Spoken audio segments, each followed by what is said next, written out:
Right, that'll do. Ish. Fine.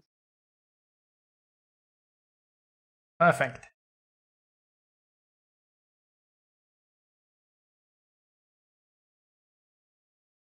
Okay, are we ready to properly start now? Or was that it? Did we actually start? That was it. That was the intro. That was the start. That We're very was the intro, professional. yeah. We can do a jingle since we will totally edit that out. Totally. I may need a larger head. I don't know. I think my caption guy, if he was still around, would probably say my head's big enough. But you know.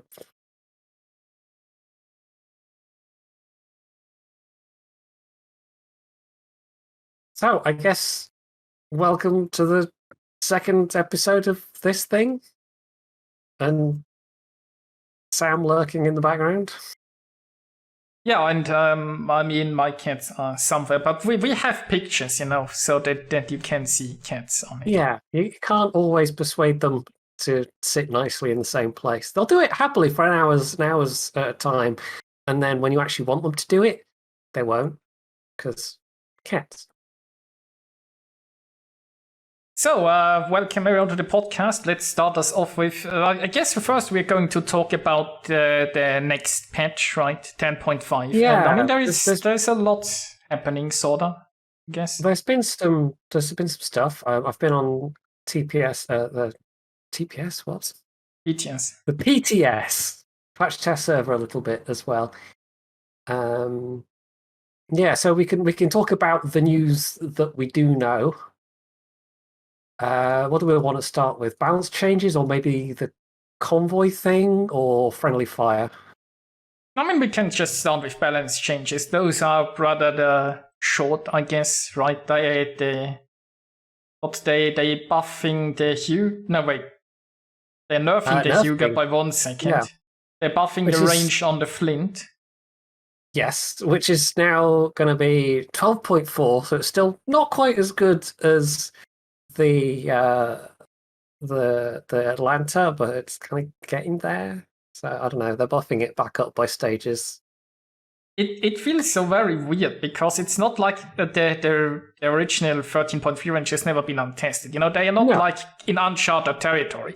They basically and it's not like it didn't feel like the Flint was overpowered in the last years. I mean, maybe when it was released, but not recently. They just nerfed it, and now they are unwilling to admit that it was too much, I feel like, so they're going in so small steps back up.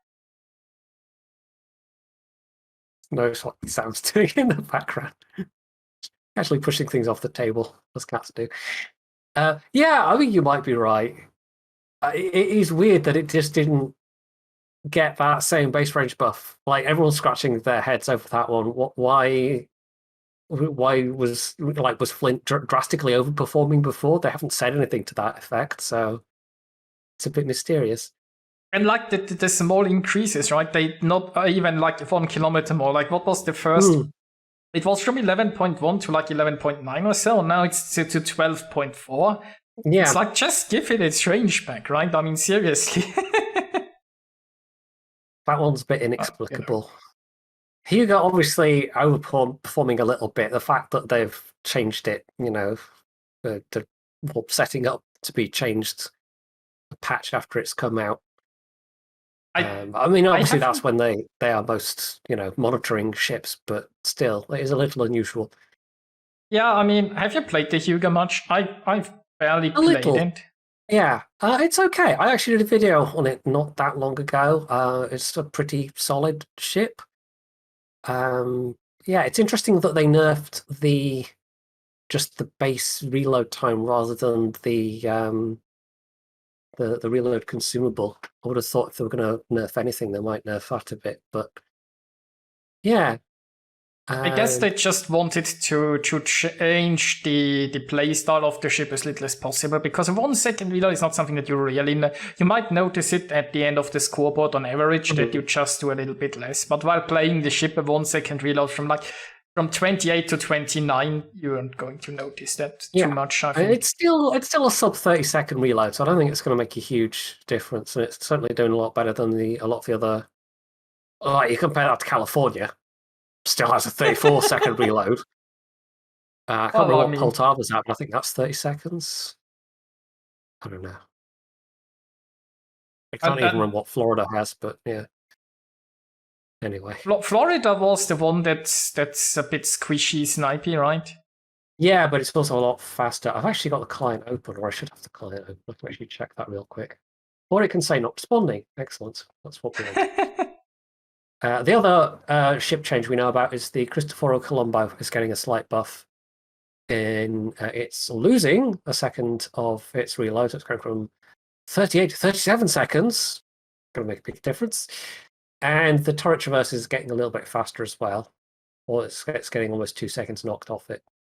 I mean, I don't like. I mean, the Christopher Colombo is certainly like can use a buff. I have no problem with that. The thing is that the turret traverse seems weird to me because why? I mean, it's not like unwelcome, but it's not like it's really that much of a brawler, so it doesn't really need the fastest turret traverse anyway. And 40 seconds was pretty reasonable already. I don't think this is going to make any realistic change. The reload, 1 second, I mean, 1 second isn't that much, but it's gonna help. Yeah, it's. I'm gonna say overall, I prefer this policy now they've had for a little while of like smaller changes rather than whacking things with great big nerf bats or buff bats every so often, which can lead to some pretty huge changes in how ships actually feel to play. I mean, if they keep like doing that and do like every patch like a second or so less, I mean, they'll get there eventually, I suppose. That's a bit better. If I put my chair all the way down, feels a bit weird, but it might look a bit. There we go. Also, we can see Sam now. Yes. Really good. Who is cleaning himself because he's on camera. Yeah, oh, absolutely.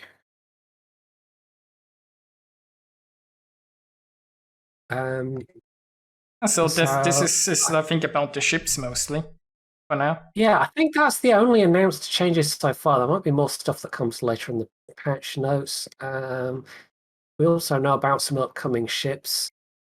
Tier 10 European destroyer called Ragnar, which is going to be added for testing, and Repulse, which is going to be a battle cruiser, a proper British battle cruiser. I mean, we already kind of have battle cruisers in the game in some form, but yeah, that plus the fact that the Tiger 59 is called the Tiger 59 heavily suggests that there is a British battle cruiser line coming at some point, because there was a battle cruiser called HMS Tiger.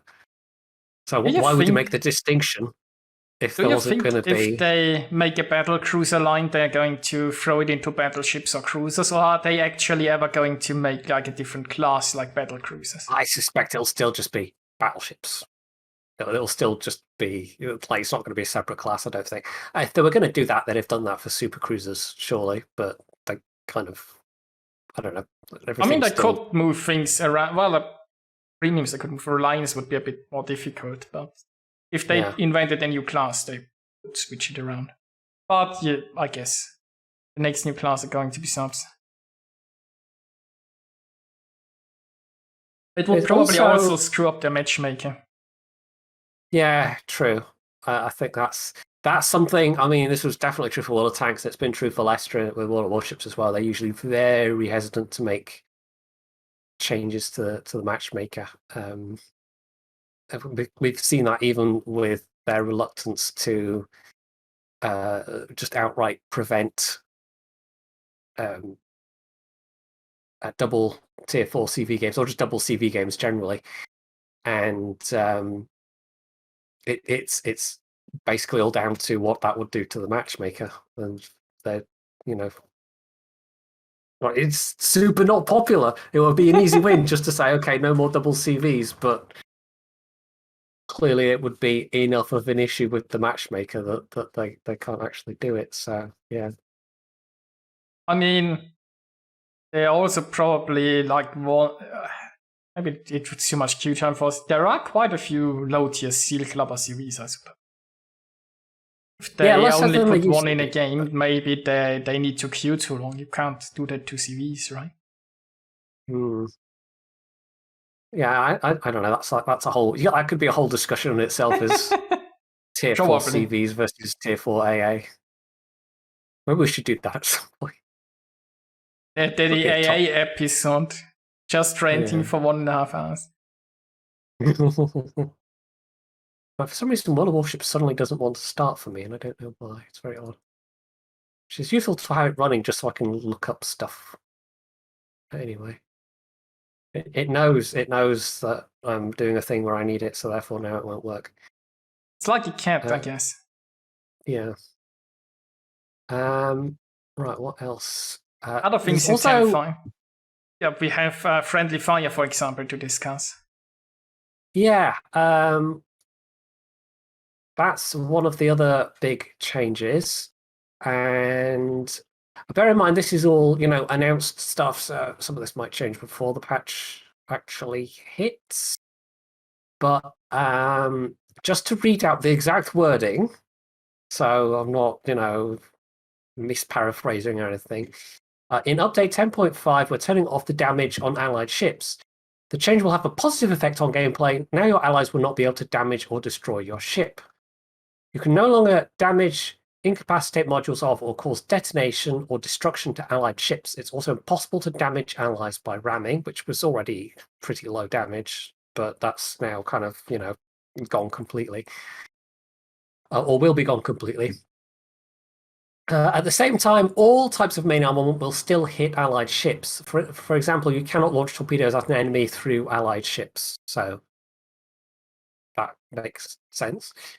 Penalty for unsportsmanlike conduct is now given for a certain number of hits on allied ships with any type of armament except secondaries. You can now be issued a warning for unsportsmanlike behavior only if you hit allied ships with torpedoes and main battery shells 15 times or more. If, after a warning, a player continues to violate the rules, they will receive a ban on participation in all types of battles except co-op, clan, and training. So basically, you'll have to kind of serve out your sentence playing co-op battles until the penalty goes away. The player will not receive credits or XP for battles in which they received a warning for damage to allies. If the player does not violate the rules in future battles, resources will stop being discarded. So you have to at least have triggered the warning state by hitting allies at least 15 times, I suppose. But still, the fact that you're not doing any actual damage to them, but you're still like that seems like quite a harsh penalty. And then on top of that, if a ship receives, if the damage a ship receives in response to allied damage will increase with each hit on an allied ship. So the team damage kind of punishment system was still in place. You will still be able to damage your own ship by shooting at allied ships, even though it's not doing damage anymore. And that one's a real head scratcher. There's also 2 notes at the end of ship hit by an ally does not trigger camera effects that inform about received damage, and removed the effect of allied torpedoes, they can no longer deal damage, which seems a bit superfluous considering I basically said that above. So yeah, it feels like a bit of a weird half measure to me, especially with some of the penalties still being in place. It's worse than a half measure. I mean, it's like currently it's often good play to not stop. Like you're gonna check your fire before you shoot, and I mean there is a bit of skill, I guess, involved in this. But generally speaking, you just when you torpedo, for example, you're gonna check if an ally is in its way, and then you gotta consider if you're posing a risk an ally and not fire torpedoes. If that's no longer the case, there is no reason to hold back, right? If you have a chance to hit an enemy, you're going to torpedo because you can't damage an ally. That would actually be good play, right? You see a brawl and you could potentially save your own battleship if you're torpedoed into, and maybe half of the torps hit your own battleship, but who cares, right? They no longer do damage with the new system. But you're getting punished for it, right? Right now, you don't do it because it's good play. You could hit an ally, so you don't torpedo. Afterwards, good play would be to shoot your torpedoes because you can't hit an ally. There is only a gain for your team, and you get punished for it. So they go so far as to potentially punish you for playing well, because they're changing the system, which means playing well means no longer caring about hitting allies, and now they're going to actively punish you for doing the right thing. So you might be in a situation where I have to decide, okay, I can't give up my credits and get punishment, but at least we're going to win the battle for it. Like you can actually sacrifice your own credits to... It's so silly. I mean, the fact that there's the cap of 15 means that I suppose you could keep count especially it'd be easier with torpedoes. But yeah, I kind of get what you're saying. I haven't really considered it that way. That yeah, suddenly there are situations where actually now you can just safely torpedo from behind allies or whatever, and because you know you're not going to do team damage anymore. And it does give you the chance to do damage that you wouldn't have been able to do previously, but you're still going to get penalties for that.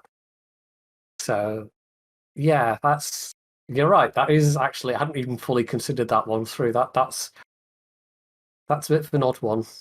I mean, We'll have you to need give feedback in the need CP Discord and hope yeah, you some of it need like gets done. 15 hits, so that's quite a bit with torpedoes. But still, during a whole battle, especially if you're like, for example, a Yoshino torpedoing from the back, would be the right thing to do because if you have 20-kilometer torpedoes, you can just constantly throw. Well, I mean, you have a long reload, but why not throw them out? You don't threaten your team anymore, right? So it's only positive things can happen. But if they eat too many, yeah, well, bad for you, I guess. It's somebody said, could ramming become a trolling issue? I don't think any more than now. Like, ramming doesn't do that much damage. So if you sit in somebody's way right now, you could already do that. I think it says specifically that ramming doesn't do damage anymore. Yeah, sure, but it doesn't trigger the unsportsmanlike conduct thing, but you could like block a ship, right? You could just sit in front of them. I mean, you could kind of do that already, to be fair. Like, yeah, exactly. You can do that already, basically. So.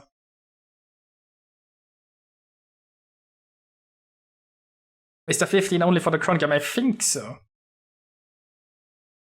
Yeah, it'll be. I imagine it'll be 15 within any given match. At least that's what the wording seems to suggest. And keep in mind, this is all just in test, so they might wisen up and not do it like this. But right now, they're basically having it worded in a way that doing the right thing is potentially going to punish. Jeez, Maybe they should think that one through. I wish my camera would make its mind up how bright it wants to be. I don't think there's any way I can set the settings, sadly. It's probably like an autofocus, and it depends on the background light. So whenever it captures it adjusts whenever it captures your name. So yeah, the last things to talk about also kind of relate to the PTS. Cap, what are you doing? There's the new Grand Battle mode. And I don't know if you can hear. That has been tested with, okay, he's obviously not meowing that loudly. That's been tested with 2 super battleships, as they're being called, the Satsuma and what is supposed to be H-42, but I don't know if it's that. I don't know enough to know if it's like that accurate towards H-42. But anyway, basically bigger battleships with big guns. And they both have a special kind of, I don't know what I would call it, kind of like an automatic ability. Mechanic. Yeah. And this is all in a special game mode, a 9v9 game mode, where it's tier 9s and 10s only, and you basically have to earn, at least on the PTS, you have to earn sufficient tokens to take out these super battleships. I think there's like a limit of 3 per team. So if the Satsuma, after you have clocked up a certain number of hits to basically fill up a little meter, it gives you, it automatically triggers as well. You don't have any control over it. It gives you greatly increased, to like minus 35% dispersion. So like basically quite a big buff to see. And then with the H-42, it is a buff to secondary accuracy, I believe. I've only tried the Satsuma. I only played it a little bit. I think it's secondary accuracy and range. Oh, and range. Okay.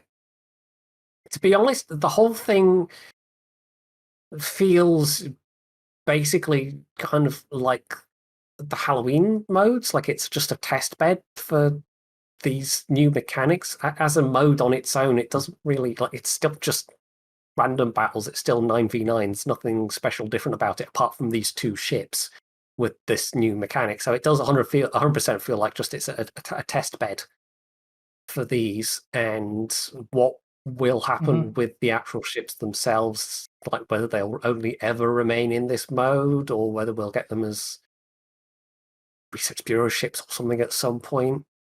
I don't know. It's kind of unclear. We've only got speculation to go on, but yeah. It makes no sense to introduce them as like on tier. Like they are not really currently they are not really balanced in that sense. They're supposed to be like, I don't know, a tier 11 ship sorta-ish, it feels like. I know, yeah. So tier 10.5 maybe. Yeah, it would be weird if they just add them regularly to the game, but I don't know. I mean, it could be that they want to test the ships. It could be that they want to test the mechanic with the lock-on. I mean, wasn't that like an idea they had and the community didn't like it, so they just moved it into a special mode, maybe to prove the point. I don't know. It's like maybe. The Satsuma, it's kind of Deadeye on steroids. So after we've established that Deadeye was a bad idea, they've decided, hey, what if it's a special mechanic? Yeah. At first, I kind of misunderstood and thought it would be something that would actually kind of make sense in historical context, in that shooting at the same ship over and over would actually boost your accuracy against that ship over successive salvos. Yeah, but that's how naval gunnery worked in real life. You would keep firing and refining your solution. But it's just a very bad game mechanic. No, at the moment you just shoot at whatever and it fills up as you go, and then once it fills up, it triggers and you get like half a minute of better accuracy, and that's it. So it's very, very uninvolved at the moment. Maybe H.2, the Hanover feels like it has maybe a bit more interactivity in that sense, but even then it's your secondary guns in that case, so they're just kind of doing their thing for a bit.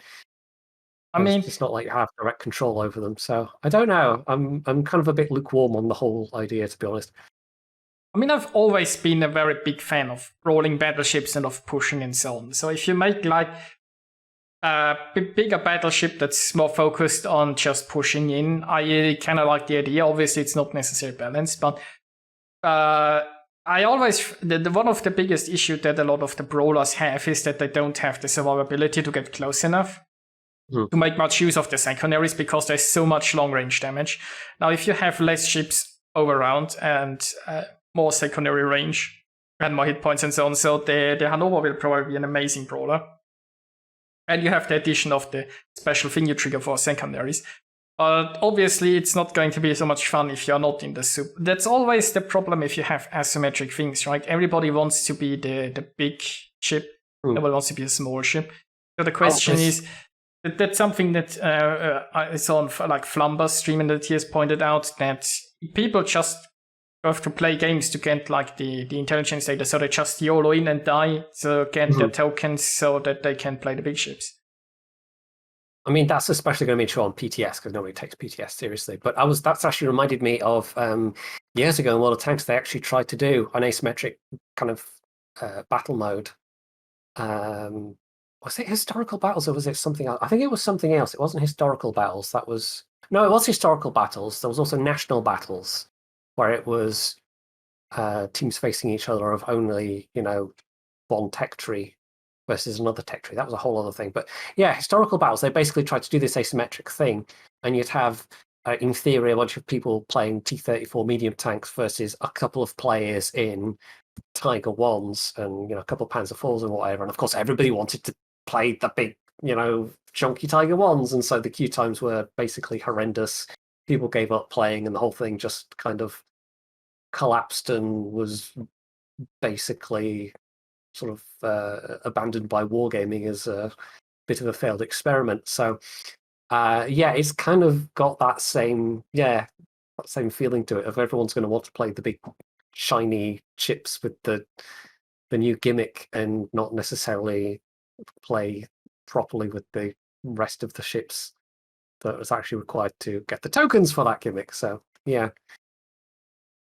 I don't know. I have a feeling like this isn't going to be a long-term thing. I have a feeling like this is going to be something that's around for maybe a patch or 2 patches. Oh yeah, I mean, just a special game mode. Or we'll see how well. I mean, sometimes even if it's not the best mode, it can be just a distraction from random battles and something different to play. We'll just have to see how fun it is to play again, and how much influence the big ships will have, how much stronger they are. Because if it's like your super battleships are just bad players and you automatically lose, it would be a bit of. But then again, even if they're super battleships, I guess if they show broadside, they're still gonna get wrecked by regular ships. Or eat all the torps. Well, the interesting part is, Tom, like for secondaries, they have, like the Satsuma has the main gun battery buff, right? The Hanover has the secondary battery buff, but it's still triggered by your main guns, interestingly enough. If I remember this correctly. Yeah, I guess they figured if... It would be a bit mean of them, actually, if they made it so you had to get a certain number of secondary hits. You'd get people YOLOing in. Yeah. You know, the whole thing made me think, right? We have so many consumables in World of Warships, but we don't actually have anything for secondaries, right? I mean, right now this is just a mechanic that's triggered by your main guns, but you could easily like think about introducing a secondary consumable. Maybe just if you want to have a secondary, because mostly we have just the Germans for secondaries and nothing else is truly viable, except for a few outliners. So if they ever make like another ship line with secondaries, they could like, I guess, introduce a consumable or something. Yeah, I mean, honestly, I'm sure it's been considered in the past and probably suggested a bunch in the past, but yeah, you could easily see them adding a thing where, you know, you press a button and your secondaries fire faster and more accurately for a short period, and then you get a cooldown. Which, you know, if you've got a destroyer that's popped up next to you, for example, would be a perfect time to use that sort of thing. Anything else we want to talk about with those, or should we? There's only a couple more things to do with 10.5, I think. Yeah. What else was with 10.5? The convoys there. Well, I'm not sure if there's 10.5, but they did announce convoy. Yeah, this has been the recent blog post, which actually says we tested several variations of this mode in 2019, which I suspect, and neither of us can remember this happening, and I've had a look on YouTube and I can't find any videos, so I suspect this must have been super test only. And this is, it also mentions it being an asymmetric mode where one team escorts convoy of transports and the other team attacks, which sounds awfully like the Aegis operation, except it being player versus player. So we'll see what that's like if and when that pops up. But it just says there'll be a test in the near future. So who knows when? Might be the next PTS round once we've gotten 10.5 actually live. So that one's a bit of a question mark. We don't really know much about that right now. It could be fun, especially like since they haven't done anything with new modes in a long time. So it could also be interesting if it comes to submarines. That's something where submarines would make a lot more sense than in like random battles. I mean, I made this point I did. Not the last test of subs, but I can't remember. At some point last year when subs were being tested, I made a video, and we're kind of getting ahead of the subs a little bit, talking about subs, but it was basically just to say that felt like to me it would be the perfect format for submarines, following on from the Halloween test we had, rather than just throwing them into randoms. But yeah, we'll save that because that's kind of like our main discussion. So we'll get more into that in a bit. There's still one or two other things, most significantly for destroyer players. They're testing out on PTS a change to specifically rocket planes. And basically they will now they'll do like visually a machine gun strafe. And you might have seen, I don't know if you can, I think there's like a clip on Reddit somewhere someone's done, and I'm sure there's a video someone's done where it compares all the different carriers, what they look like now. But it essentially just adds more time in the run up to a rocket attack. So they haven't changed the actual like damage or reticle size or anything like that. I think it's just now you have more time to react as a destroyer player. But the downside is, I think at least in PTS, the planes themselves, while they're doing this little strafing animation, have an invulnerability state. So the downside is potentially, a carrier blade could just keep doing that over your destroyer, and you can't do anything with your AA guns because they're invulnerable. So you're going to be spotted for even longer potentially. So that sounds like a mixed bag, to be honest. I haven't tried that on PTS myself, but that definitely sounds like a mixed bag. I mean, it's something that you'd have to experience, and I haven't experienced it on PTS. If it actually helps you dodge, that would be nice, but I'm always a little bit skeptical because, so far Wargaming hasn't really been willing to do much to help destroyers or something, and they haven't touched it in a long time. And when the last times they proposed changes, there were indirect carrier buffs, like with the spotting they wanted to change, and with the anti-air stuff and so on. It's like, we will see how it goes. If it helps destroyers, I'm happy about it. I still don't understand why they can't just have the minimap spotting that has been proposed so often, and where Wargaming said, we tried it, and people just didn't understand they could. It's the same as in a Cyclone. The mechanic already exists. If the Wargaming really thinks that people can't deal with the fact that stuff is spotted on the minimap but not the map, then, they already have it in a game in Cyclones. Why have Cyclones then? I guess we'll see. We'll see what that's like. Might have to play some carriers after the patch comes out. I play destroyers. I'll see it from the other side. Yeah. I think the only other thing, the very last thing, apart from some stuff like, hey, here's some new camos, is the Dutch tech tree is going to become the preview tree that we've had with when other new nations have been added or new branches. So they won't be out next patch, but presumably next patch is when they'll start doing the events where, hey, buy containers and do some missions, but buy containers and also buy some more containers, then you'll get preview access to the Dutch cruisers, which I don't know if we know of any major changes yet. We certainly haven't been told, and if we'll be able to discuss them if we have been told. But yeah, it looks like they are on track to put them in the preview state on the next patch, but we'll see. They might not. One thing to add to that, though, is that the Friesland is going to be moved to the Dutch tree, so that's not going to be in the EU tree any longer. I wouldn't be surprised that once they are finished with the German destroyers, they immediately go to the Dutch without any gap in between. Want to keep that loot box train rolling? Exactly. Can you imagine a one patch cycle where you couldn't buy a loot box? The world would come to an end, surely. I think that's it for that. Yeah, we've kind of covered both the patch news that we know and the PTS.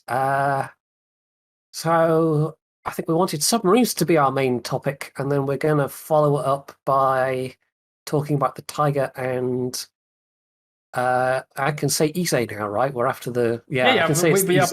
Yeah, NDAs. This is why we started a bit later, so we could actually straddle the Ise NDA lifting. So submarines, I guess, is what we're talking about now. Yeah, it's the thing. What baffled me it's maybe just how I tend to look at things. What has baffled me the most ever about submarines is that I have never really heard a statement on what's their point or what's their role, right? I personally am a person who would look at this. If I introduce something new to the game, the first thing I'm gonna figure out it was role should I. But Wargaming's attempt seems to be, or at least I can tell, is we just design this class and it will find a place somehow. I honestly think that it's just content for the sake of content. Given that they spent ages and ages saying, "Oh, there'll never be submarines," there was that famous statement from Sub-Octavian saying there will never be submarines in World of Warships. I kind of think it's just they're looking ahead and thinking, right, how do we keep adding new things to the game for as long as possible. And we can look at World of Tanks and see that their strategy has mostly been just dribble out new premium tanks on a regular basis of increasingly dubious and sketchy origins. And there's been a couple of new lines in the last couple of years, but compared to say 2014, 2015, when we had lines coming out on a regular basis, it's really slowed down an awful lot. So I think Submarines is an eye to the future and just a way of keeping on adding some additional content into the game and selling new premiums, of course. There's always that aspect as well. Yeah, set yourself up for a new pool of ships that you can add. And I guess in many ways, there were people who asked for submarines. So I mean, I've seen this on past events where people just asked, why not submarines? Why aren't there submarines in the game? I mean, it has become a bit of a meme, but there are general people, I think, looking forward to it. But it's just, I still not like what do you want to do with a submarine, right? Do you want to go like spot into a camp? Do you just want to go around flank and shoot someone? Do you just spend like 15 minutes going for hunting the carrier because you might be the only class and carrier can't like? It's weird because unlike there's no. Like, historically, submarines taking part in fleet battles wasn't really much of a thing. I think there were experiments with that as a doctrine, but mostly submarines were used in very different roles that just kind of don't fit within World of Warships. So there isn't really any way to have them in World of Warships that just kind of doesn't. How do I want to say it? It doesn't bend reality. That doesn't take extreme liberties with the actual historical nature of submarines in this period. And so, like, gameplay wise, that ends up. Well, I mean, I don't know how frequently or how much you played the various submarine tests, but yeah, they went through some. Quite extreme variations in terms of their effectiveness, and it's really hard to we haven't seen much or heard much about them recently, but it's kind of hard to imagine that they've somehow in the meantime kind of cooked up some perfect medium I mean, they've went to the battery that no longer recharges, right? Or what they announced that they want that you have just, 10 minutes per battle where you can be like underwater, and then you just have to use that resource as if it. I'm not sure if it's such a great solution, but as anything, it needs a lot of testing. But once again, I just have a feeling that they still don't really have an idea what exactly to do with them and where they fit in, and they are just gonna keep trying things and hoping that somehow, if they try enough, that they'll magically find the solution. They don't really have. You can't look at them and go, "Oh yeah, they're clearly going to have that role," because they've got extreme stealth, but also they're among the slowest ships. They're the most fragile ships, and some of the mechanics they tested gave them rather overpowered torpedoes in terms of being able to bypass torpedo bulges and strike citadels with every hit and stuff like that. So there isn't. It's hard to see a natural fit for them in any given role, and it's I don't know. They definitely feel like something that's been forced in as an afterthought. Yeah, it's like if you want them as flankers, like going on the flanks and torpedo big ships, it's a bit. You're too slow, right? If you want to go towards a flank, you need speed in a sense, because otherwise you spend too much time positioning. If you want to just go directly at them, like into camps, then you're just going to run straight to the destroyers. If you're going to be too good against destroyers, it will kind of ruin the destroyer gameplay a bit. And if the destroyers are supposed to sink you, then you can't just go straight in there. So where do you position like your submarine in the end? But what's also an interesting thing is, I think, is the more submarines there are in a game, right, the less surface ships there are.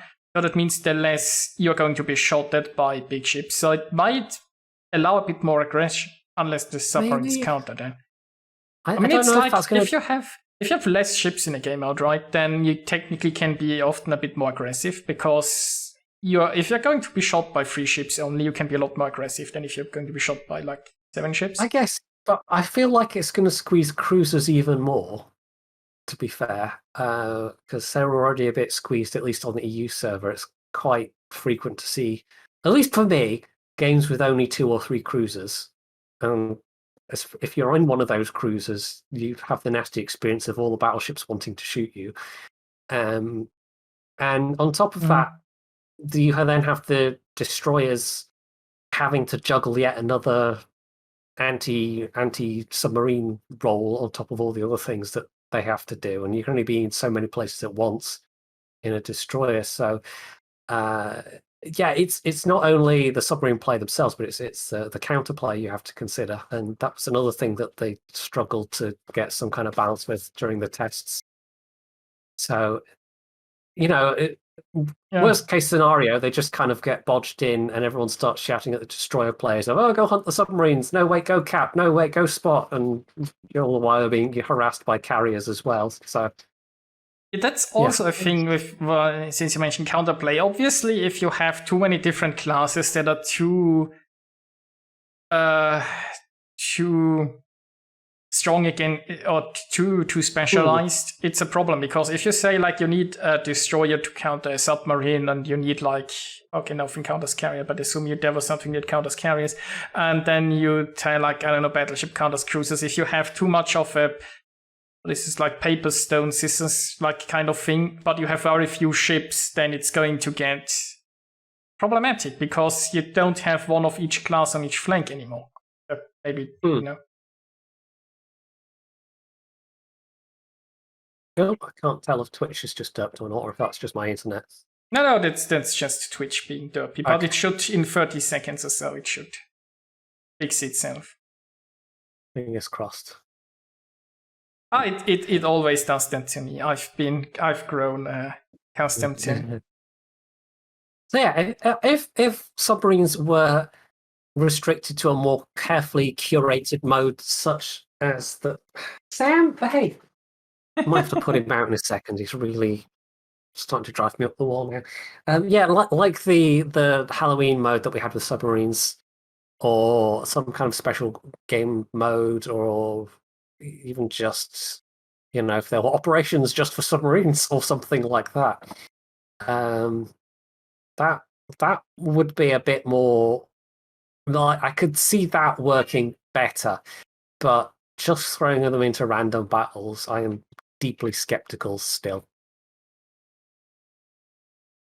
Yeah, I feel like they probably have spent too much time, and they want to get more out of it than just a special mode. But, they could just have a convoy mode, or with submarines, right? Or they could have tried to go more. I mean, they will never go more towards operations, I guess, but this would have been such an interesting thing, convoy raiding with submarines. You could have like one team that has, they're saying they're testing a convoy mode, right? Why not just have the convoy mode where one team has maybe destroyers or so that are trying to protect the convoy, and the other team has submarines that have to sink the convoy or something? That could potentially work. Yeah, then you can balance things a lot more finely around that specific scenario, rather than trying to have the balance against almost too many things, trying to put them in random games and not dramatically change the nature of the game that people enjoy at the moment, for the most part. Mostly, I'm sure 100% enjoyment is probably not something everybody experiences, but yeah. I mean, there is always the fun police. If you enjoy it too much, they can help you. Is that it? Or I don't know if there's much else to. I mean, we just don't know too much yet about submarines. We have to wait until the next speculation test. And yeah, based on all the testing that's been done so far. So yeah. Yeah, I mean, we can go over to like new ships, especially since we've, as always, just mentioned carriers recently. The Ise is yes. So I'm going to say right now, I'm sure most people here watch Jingles. Go watch Jingles tomorrow video. It may or may not be a name that you recognize playing in Ise and having a very, very silly game in the Ise, or a very silly ending to a game in an Ise. So what's your experience with the Ise? I personally haven't tested it, I gotta admit. So what's so the Ise, for those who don't know, it's hybrid? The battle carrier. Yeah, hybrid carrier. I mean, the real world story that I know of, there was Ise and was it Hugo as well? I think they were both converted. It was after, I want to say after Midway. It was after some major engagement where they lost some carriers and they were like, uh-oh, we can't really, build more because they take ages and are really expensive. And so they took 2 of their more obsolete battleships and basically slapped a sort of catapult deck on the back as a stopgap. And so how was your experience in Warships? So basically you can either control your ship or you can launch planes. I actually had someone asking me about that in game, and it's essentially you control the squad once it's launched like any CV squad of planes. But the main difference is that there are no consumables on the plane, so you can't call in a fighter, there's no heals, anything like that. And there's also some noticeable differences compared to the regular CV planes in terms of their boost is shorter. I think the boost is less strong, but you get a kind of takeoff boost, which CV planes don't get. And the spread on them is pretty horrendous, I have to say. The only way you can hit all of your torpedoes, and it's quite a wide spread, it's like 6 torps. What? Is basically to have 2 ships parked in a line next to each other, stationary kind of thing. So I think the best I've managed with any one drop is like 4 torpedoes. And the torpedoes don't do a lot of damage, so they're almost more a kind of psychological weapon, because people see torpedo bombers coming and go, uh-oh, and start maneuvering to avoid them. So they can be a good way to get people to make maneuvers that they don't want to make.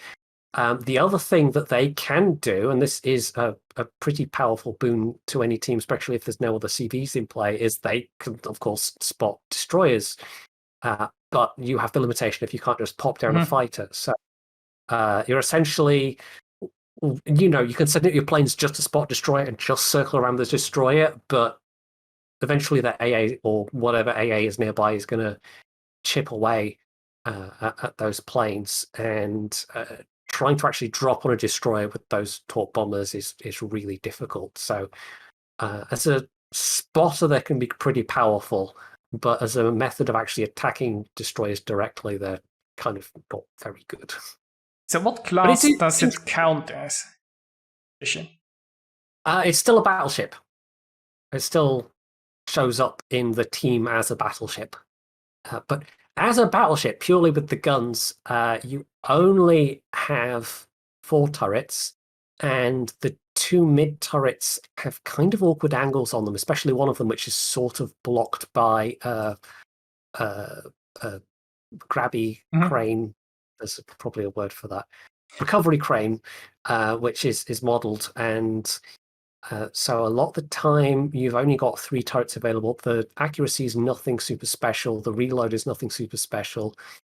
So it's kind of a bit middling.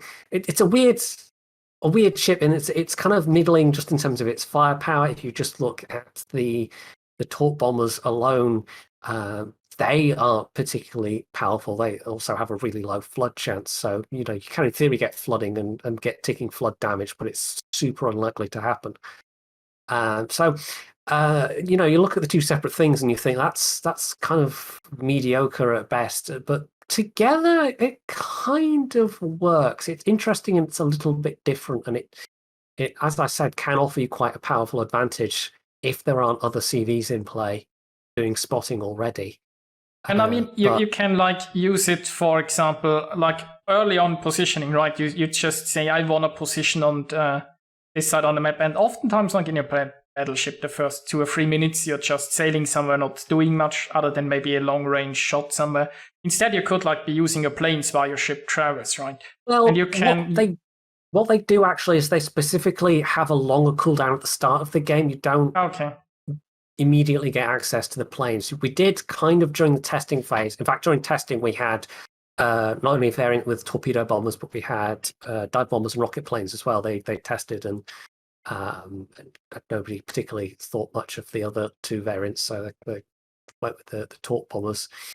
And after that, I think it's like a 45-second cooldown, so it's a fairly quick cooldown. And unlike carriers, you don't have a certain stock of planes, and then you can run out and end up having to wait for your planes to very slowly regenerate. It's just you get them every 45 seconds after that initial 2-minute cooldown or whatever it is.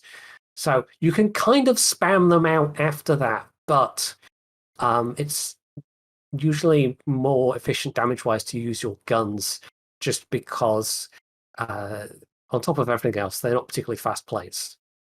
So if you're trying to fly across to somebody 18 kilometers away, and only using your planes to try and get to them, you're better off just firing your guns at them, even if the guns are not the best in the world. But yeah, it's an interesting ship, and it's one of the more interesting premiums they have released recently, and it's one I can see myself playing from time to time and actually enjoying a bit. So I'll try and do a video myself on it at some point. I mean, it offers interesting situations. Even if you can't use them directly at the start, you can, or sometimes when you reposition, or if your ship gets low, you can hide behind an island, and while you wait for a heal to come online, you can use your planes or something. I guess, yeah. Or if you really need spotting, it gives you a bit more options than just a regular battleship. Obviously, I'm a bit skeptical of everything, including planes. So we're gonna have to see how it turns out. I'm not sure how. I've never played it in testing myself, but I'm not sure if I'll give it a try. I tend to avoid things that launch planes. Fair enough. It is. I mean, I did quite often find the planes are more useful for harassing rather than actually doing damage. And like I said, they can be as much a psychological weapon as an actual damage-dealing weapon. You can force people to make turns they don't want and get smacked by your allies. The one thing I particularly don't like about Ise is when you're in control of the planes, your turrets, I think unless you specifically use the hotkeys to set them on a particular bearing, they will just return to the center line. And it's not like they're super fast. It's the standard 45-second turret traverse, I believe. So that could be kind of annoying. So you come back to your ship and suddenly your turrets are pointing completely where you don't want them to. Yeah, I can see that being annoying. But yeah, it's interesting. Of course, it's not going to be the only one. We're going to have Tone come out at some point as well, which is basically the same thing, but a cruiser. I feel like the concept might work. Well, I don't know. It depends on the cruiser. I feel like especially on a battleship, if you are not... I feel like a battleship is the one ship where I sometimes find myself in a situation where I took too much damage by got aggressive play, and then I'm okay, I just hacked this island now, and I have to wait 40 seconds until a heal gets off, and I can't do anything, so I just sit there and drink beer and wait for the heal to get ready. So there is situations where I could see myself, if I had planes I could use right now, I had something to do, as much as it's the concept of planes, but I don't feel like I have... Well, I guess if the cruiser doesn't have enough range, you might be in a situation where, especially if you're in a demo in a Minotaur, you'd be the enemy is so far in the back, I can't do anything, let's just have planes go. Yeah, I think the Tone, it's gonna be harsher matchmaking for that, for sure. There's a lot of better AA around at that tiers rather than tier 6, but of course in Ise you can still see tier 8 games, so that's definitely going to limit the effectiveness of the planes as well. Should we start talking about Tiger? You can start off, and then I think I have to put a cat out while you start talking about Tiger 59, because you've actually played Tiger 59.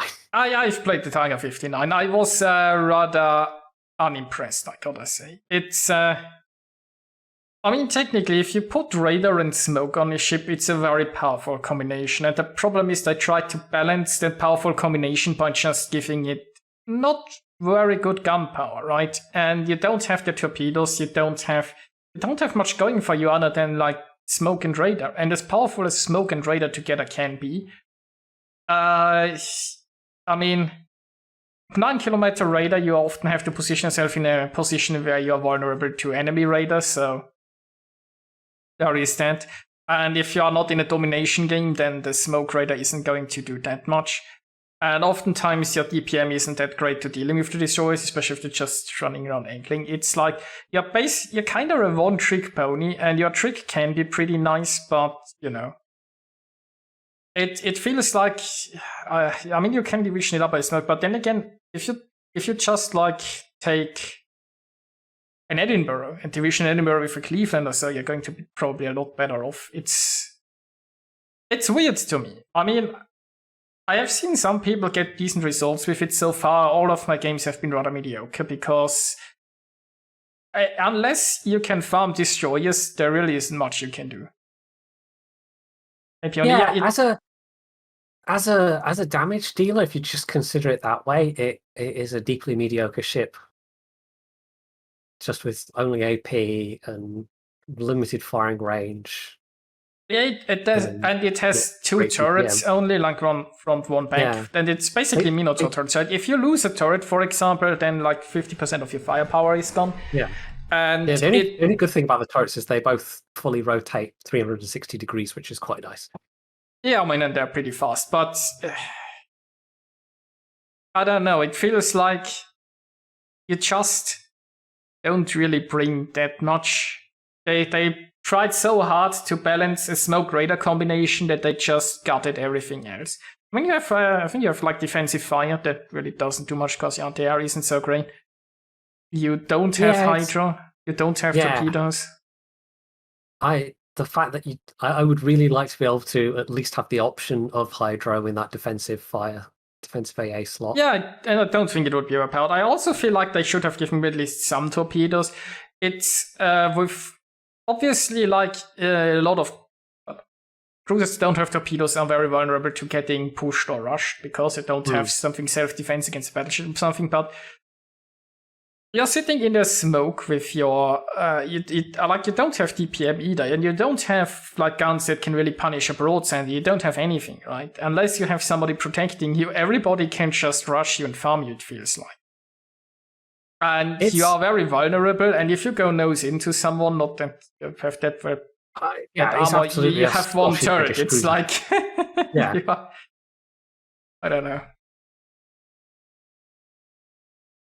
Yeah, I think my experience a lot echoes that, and it's unusual in that I don't think we've had a ship that's just such purely a support ship before, and I've really only played it solo so far. And as a solo experience, it's really not that good, unless you can manage to kind of form a team with some random player that you happen to be in with, which I've managed once or twice. There was one game where me and a Neptune kind of ended up buddying up, sharing smoke, and I was able to use radar to at least allow them to use their guns at destroyers that were trying to get too close to the smoke, because my guns weren't going to do that much. It really does feel like the first kind of premium we've had where it's 100% aimed at being a division ship, because it does bring a lot of the useful stuff to the table with both the smoke and the radar. Yeah, like if you had another cruiser that has need of these tools maybe and that shares a smoke screen with, you can get like, I mean, you could get, I don't know, maybe a mines or something with you there in there. But the thing is, oftentimes you might be better off if you like had like an Edinburgh and a Cleveland, because the Edinburgh brings also smoke and a lot more than the Tiger. And then you have the radar from the Cleveland or like a Baltimore or something, it feels like. I've divisioned the Tiger, and I've divisioned like especially for Cleveland and destroyers and so on. But it always felt like I was providing support. I was providing the smoke screen, I was providing the radars, but I wasn't doing much else. And with the Cleveland also having radar, it felt like a little bit redundant. That's my biggest problem with it, is all the stuff that you do that might support your team. And this is experience I've directly had, is maybe you've helped a friendly destroyer take out a cap, or you've buddied up with another cruiser and you're sharing smoke and doing all this stuff. But there's no reward for that in game. Reward is largely tied to capping and doing damage, and maybe a little bit from other sources as well.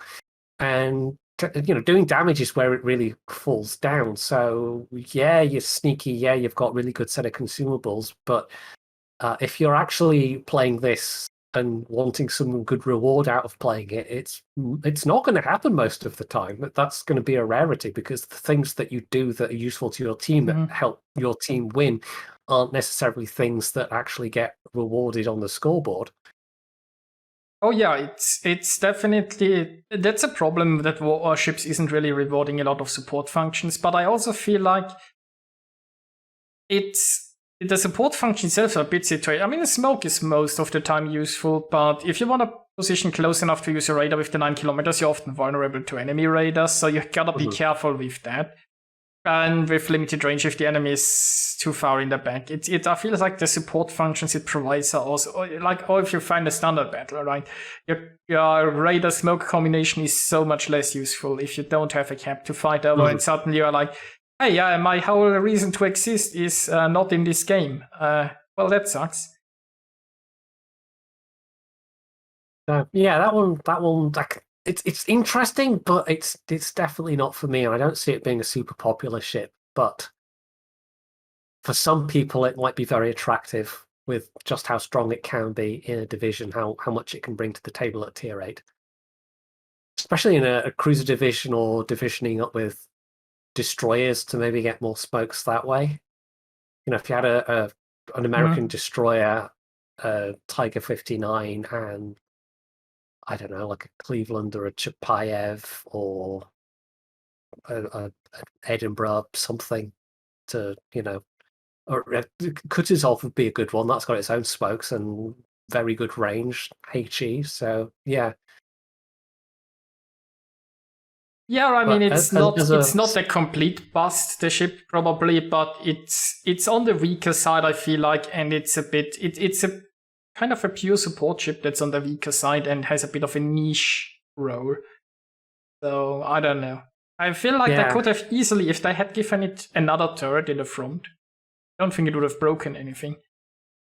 No, although I don't. That would then be completely ahistorical, probably at that point. But I'm sure we had things that are just as bad in that regard. So yeah, it's an interesting pair of the most recent premiums we've had. I definitely prefer the Ise over the Tiger 59 quite easily. Well, I mean, it's in a way, it's nice to see that they don't just throw out something completely broken and overpowered without killing.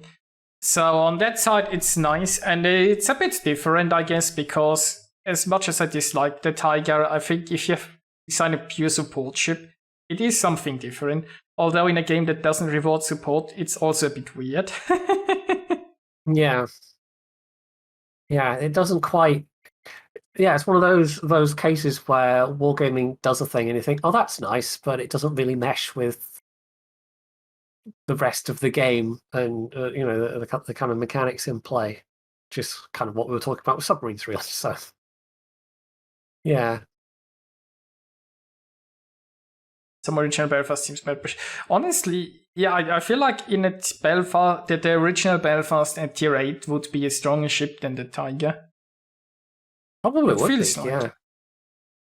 Tiger at least is very sneaky. It's sneaky enough that I didn't even put the concealment module on. I put the one that gives you extra runtime on your consumables, and it's still only just 10 kilometers. So you can get it to under 10 kilometers with concealment module. You get it, I think, to 9.2, which is, I mean, okay. I would definitely run it, because with 9 kilometer radar, 9.2 stealth, you can catch a lot of destroyers off guard, because if they sail into you, right, they don't have time to turn around. Yeah, it's the trade-off of I might try it with that as well. The extra little runtime. The smoke is nice. The extra run on the radar, especially coupled with the coal module, is you can get it up to almost 40 seconds. And you also, of course, then get a bit of extra value out of your heal as well. It does get a heal. We didn't mention that the heal is quite nice. It kind of needs the heal because it's so squashy. Which is the Belfast 43, I believe, doesn't have a heal at tier 8, so it at least beats the Belfast 43 in that regard. But isn't the Belfast 43 just a little bit weaker Belfast at tier higher? Yeah, kind of basically. I think the main bonus it has over the tier 7 Belfast is it has torpedoes. Oh yeah, there was something like that, but less DPM or something like that. It's a bit of it just shows you that even after all these years, how really strong or like how really overpoweredly broken the original Belfast was.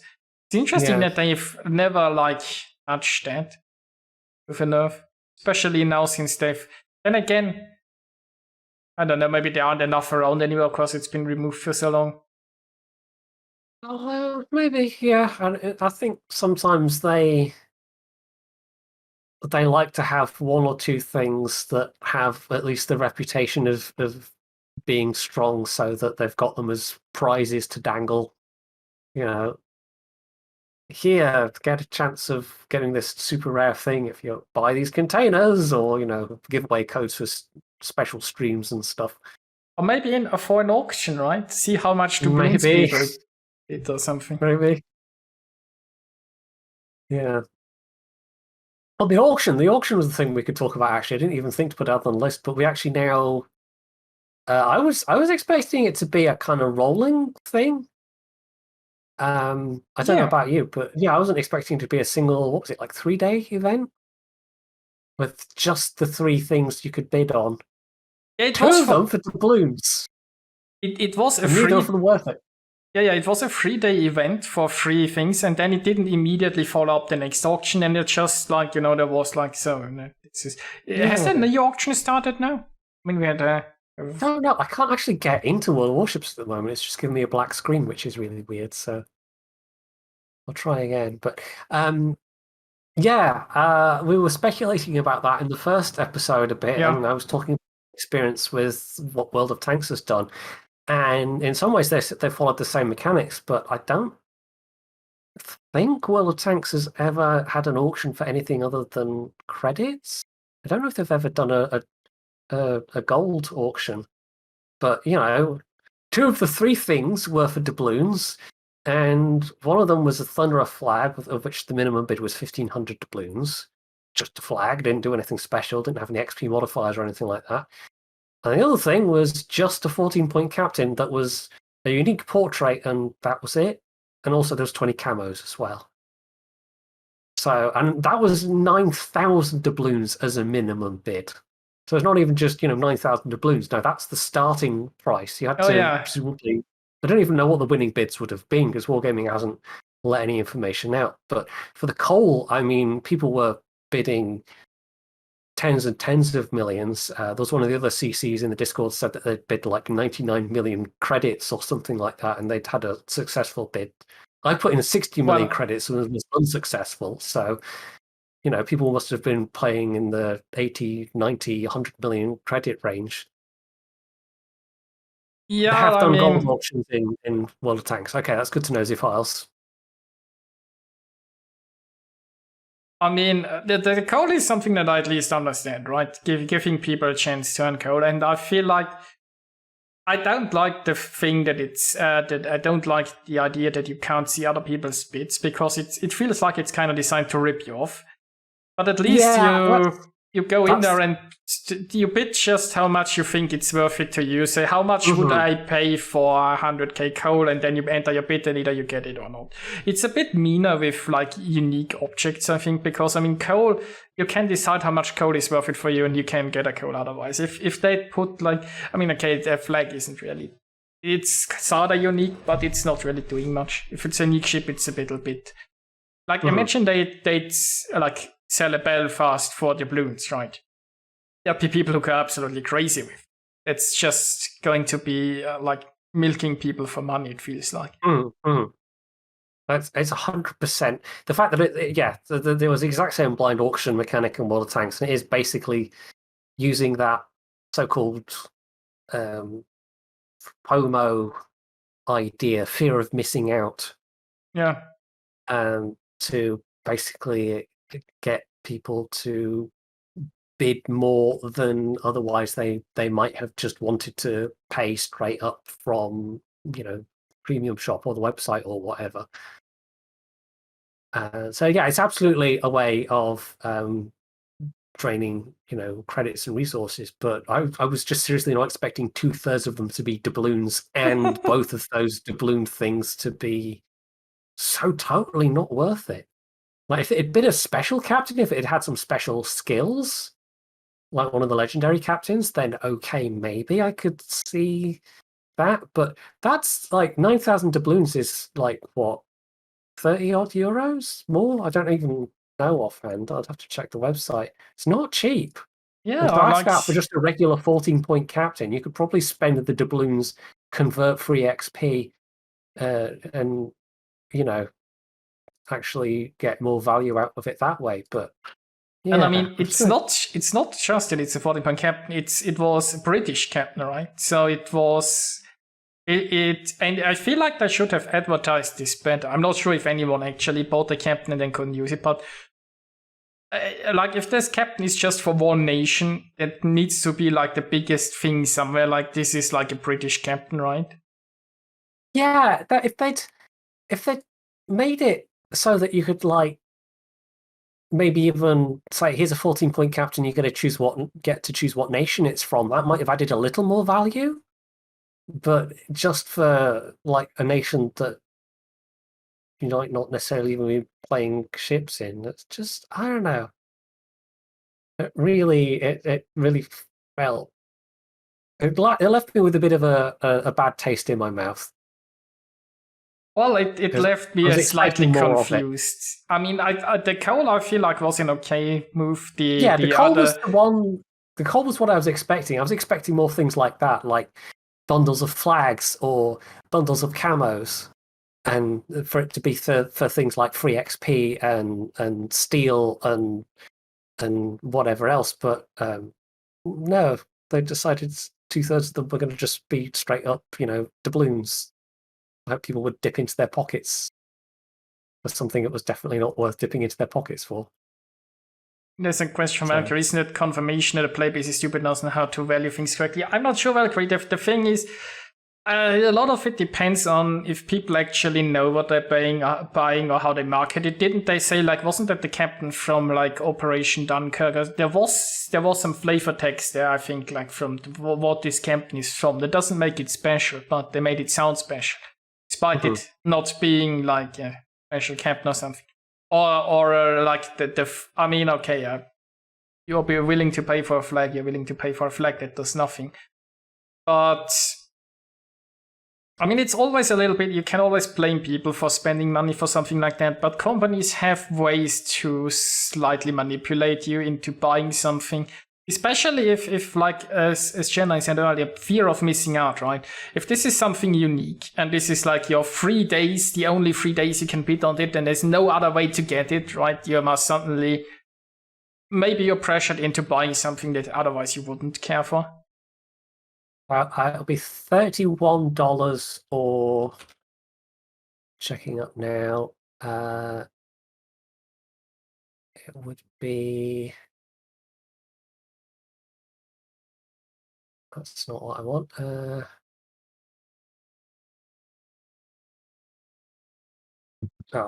I've typoed, that's why. Or just under €30, and that's the minimum bid. You would have had to bid more than that to actually be successful. It's absolutely not worth it.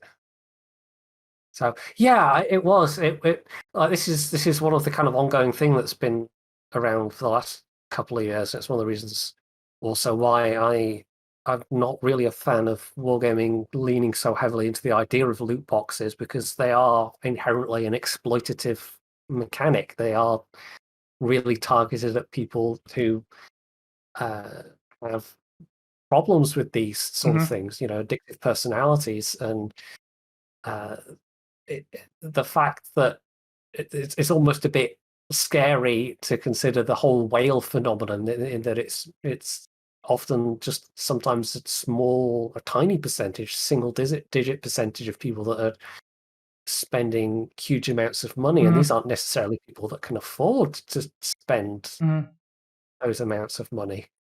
So yeah, there are certainly way worse, more egregious, more greedy gouging examples out there than the kind of monetization that wargaming has. But yeah, there's definitely aspects of wargaming's monetization and that it's questionable. That I think are a bit too much, a bit too exploitative. So yeah, there's one of the big reasons why I was so disappointed that 2/3 of the things were for doubloons and they weren't even for anything special. But that did just feel kind of exploitative. What do you think will happen first? Will they sell something that you can bid on for steel, or will they sell you steel? Well, they kind of technically sort of arguably already have, because there was that campaign that you could buy that dished out a bunch of steel. So sort of they already have. And I mean, you can buy out the dockyard and then get steel for the. Yeah, you can buy steel. So yeah, we'll see. A lot is also going to depend on the next few years if more countries adopt laws like they have in Belgium and South Korea. Because that's one of the things you sometimes see on the CC Discord is there are a couple of CCs that are in those respective countries, and they sometimes ask questions about these things because they don't have any way of seeing them themselves because they're just straight up banned in their country. And I kind of feel like it is going to take more countries. Like if the whole EU suddenly took Belgium's stance on loot boxes, a lot of companies like Wargaming would suddenly have to be like, we're actually going to have to rethink how we do things now, and like start publishing the odds on drop rates and stuff like that. Which I think they actually have to do is it Legends or is it like the mobile version?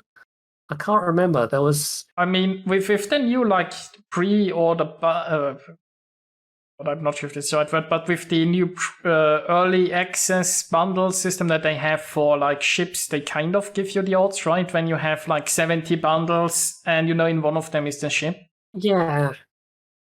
Maybe maybe they are using that to circumvent certain laws. I don't know. But it's more like when you're buying the Christmas containers that might contain ships. Oh, yeah. Like if you knew the exact odds of, say, a Missouri being in the crate versus, because that was it last Christmas or the Christmas before, all the Makarovs. That was the last Christmas. So yeah, I think honestly, from a player's perspective, from a consumer's perspective, more laws like that would be a good thing, and sometimes you need legislation to keep the game companies and just keep companies generally honest.